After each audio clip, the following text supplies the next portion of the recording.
je devais avoir 23 ans. 25, ouais, c'est ça. 25. Et donc j'avais décidé de faire l'école de mime Marceau à Paris. Alors ça s'est passé, ce qui est important c'est surtout le cadre. Ça s'est passé dans mon village, c'est un minuscule hameau dans le Tarn, dans la montagne alors. Et je devais avoir approximativement 7 ou 8 ans. Un truc qui m'est arrivé quand j'avais 7-8 ans et que j'ai jamais encore raconté à mes parents. Voilà, donc ça c'est assez amusant. En fait, c'était quand j'étais petite, je m'amusais pour pas aller à l'école à chauffer le thermomètre sur ma lampe de chevet. À une époque, je prenais des médicaments parce que j'étais malade, j'étais pas bien, il y a une vingtaine d'années. Je venais de changer de boîte, j'étais en formation à Paris pour une semaine, avec le rythme qu'on connaît là-bas, c'est-à-dire qu'à 5h de l'après-midi, on avait fini notre journée, quoi. Puis moi, j'avais rien à faire entre 5h et puis le soir, la soirée, quoi. Nous vivions en famille en Côte d'Ivoire, on prenait l'avion pour y aller, bien sûr. Et il y a des fois où le voyage est plus ou moins chaotique. Alors cette fois-là, c'était assez mal parti. Un samedi matin, je ne te donnerai pas la date parce que je ne m'en rappelle pas. Mais j'étais dans l'Opel avec ma maman. On partait à l'école. Et moi, à l'époque, j'étais derrière parce que j'avais 9 ans. Donc c'est hors de question que je sois devant. En plus, à l'époque...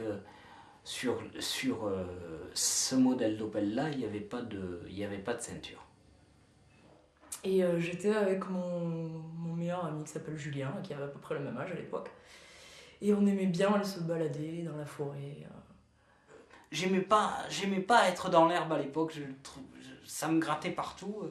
J'ai compris qu'il nous était arrivé quelque chose parce que le plafond qui était blanc de la voiture était en bas. Et il se trouve on était un peu naïfs à l'époque, on l'a amené chez le type qui possédait le château à l'époque, parce qu'on a estimé qu'il fallait que ça revienne à son légitime propriétaire. Ce que je souhaitais à l'époque, c'était que ma mère aille pas à l'hôpital, et puis voilà, elle y a été, donc...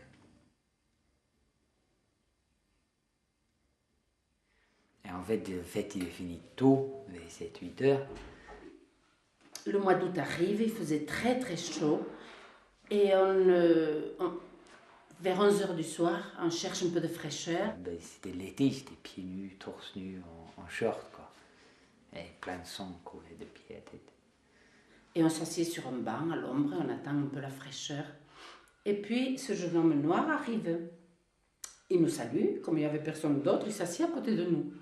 Et il nous salue, bonsoir, il s'assied, commence à nous dire des poésies. Et au moment où il se tourne et il nous voit de face toutes les deux, il dit « Pardon, messieurs, dames ».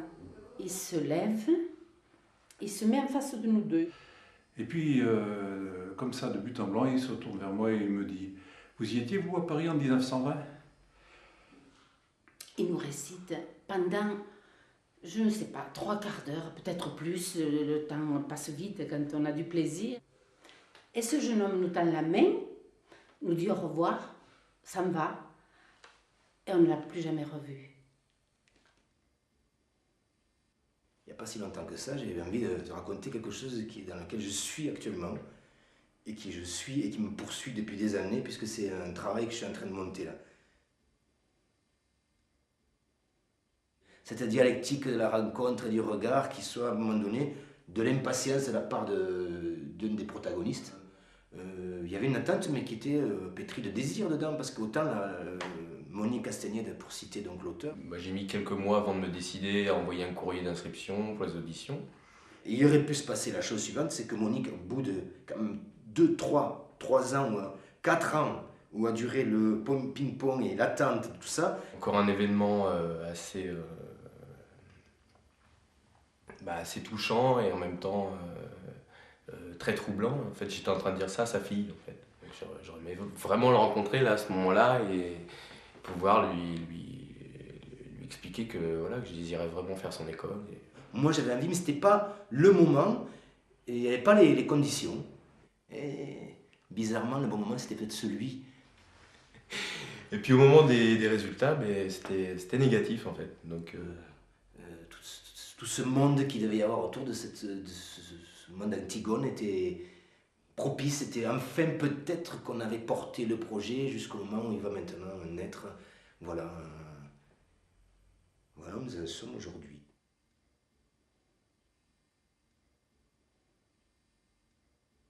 Je me souviens d'un truc qui m'a vachement marqué. On m'a souvent prise pour un homme. Et tout d'un coup est tombée une grande illusion, c'est-à-dire c'était pas parfait. Et c'est très désagréable. Voilà. Et de temps en temps, c'est vrai, je peux avoir l'air un peu masculine. Et j'ai mis beaucoup de temps à comprendre qu'effectivement, les choses, quelqu'un qui réfléchissait à un produit, il ne réfléchissait pas forcément à ce qu'il soit parfait, il réfléchissait à comment il allait pouvoir le vendre, et combien il allait en vendre, et quelle utilité il pourrait avoir, c'est tout. Et qu'après, il y avait une histoire de vitesse, donc les gens allaient trop vite. Et je me suis senti très stupide de découvrir ça à 25 ans, et d'avoir gardé cette illusion-là jusqu'à très tard, finalement. Peut-être qu'en vieillissant, là aujourd'hui, aujourd'hui je ne sais pas, mais peut-être qu'en vieillissant, je suis un peu plus féminine. J'aurais gagné beaucoup de temps. Ça m'aurait levé la naïveté, quoi. Certainement, rapidement. Mais non, il m'a fallu beaucoup de temps pour agir, quoi.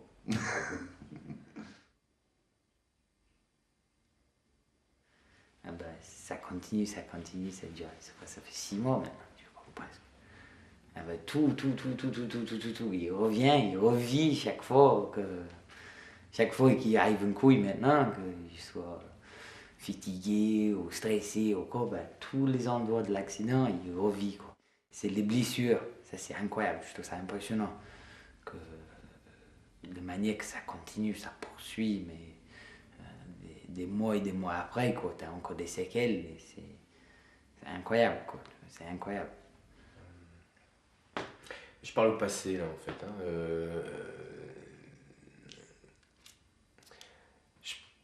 Je pense que, effectivement, j'aurais peut-être fait l'école si j'avais fait l'effort de discuter avec lui.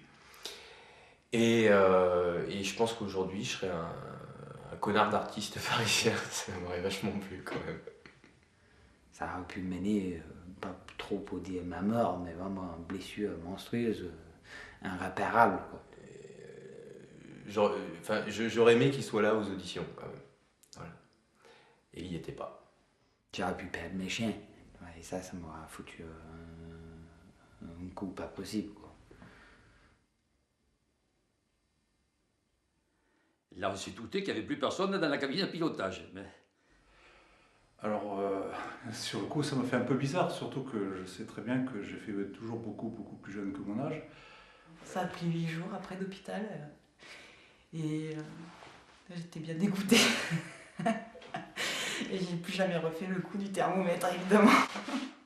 Si il n'avait pas réussi à casser la porte avant de reprendre les commandes, est-ce que le pilotage automatique prévoit de faire poser l'avion en douceur?